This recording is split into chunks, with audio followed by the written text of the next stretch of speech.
আজকে সকালটা শুরু করলাম এদের খেলাধুলা দেখে। এদের খেলাধুলা দেখতে কার নাই ভালো লাগে তোমরাই বলো। যারা একমাত্র পশুপ্রেমী তারাই বুঝবে এদের মর্ম। তো যাই হোক, হ্যালো বন্ধুরা, কেমন আছো তোমরা সবাই?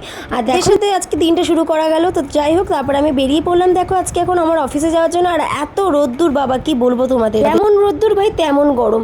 এই গরমে মানুষ মানে হার্ট অ্যাটাক করবে এরকম একটা অবস্থা। এই গরমে যেমন সানস্ক্রিন না মেখে বাইরে বেরোনো যায় না, সেরকমই ছাতা না নিয়েও বাইরে বেরোনো যাবে না। তো দেখো আমার জন্য টোটো তো বলেছিলাম আগে তোমাদের একটা ব্লগে যে আমার জন্য টোটোগুলো দাঁড়িয়ে আছে দেখো আমার জন্য।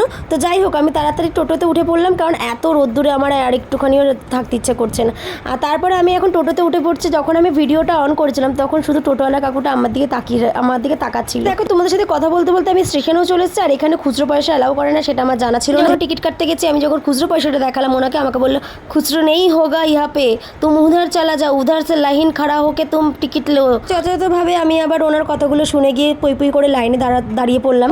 বলো, সবই কিছু যদি আমি জেনে যেতাম যে আমাদের ডিজিটাল মেশিনে আমাদের খুচরো পয়সাগুলো অ্যালাউ করে না, তাহলে তো আর আমি থোড়ি না ওনার কাছে এতগুলো হিন্দি কথা শুনতাম। তারপরে আমি এখন টিকিট কাউন্টারে ওই বউটাকে দিয়ে দিলাম আমি আমার 5 টাকা।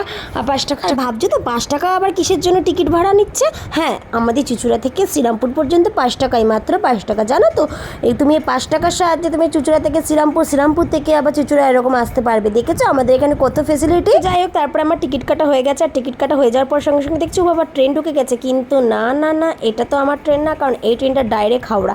তো যাই হোক, এই ট্রেনটা ধরিনি। তারপরে আমি এখন ওই রোদ্দুরের মধ্যে গরমের মধ্যে হেঁটে হেঁটে আমি আমার গন্তব্যস্থানে যাচ্ছি, মানে যেখান থেকে আমি ট্রেনে উঠি আর কি, লেডিস কম্পার্টমেন্ট। তো সেইখানে আমি যাচ্ছি। এই যে হাতের মধ্যে একটা ঝোলা নিয়ে নিয়েছি। তো যাই হোক, আজকে আমার ভিডিওটা এইটুখানি রাখলাম। কেমন লাগলো প্লিজ কমেন্ট করে জানিও। আর আজকে আমাদের দেখবে ট্রেনে কেমন ভিড় হচ্ছে। দেখো এতটা ভিড় হচ্ছে, একটু জায়গা পাইনি বসার। তো আজকে আমাদের টাটা বাই।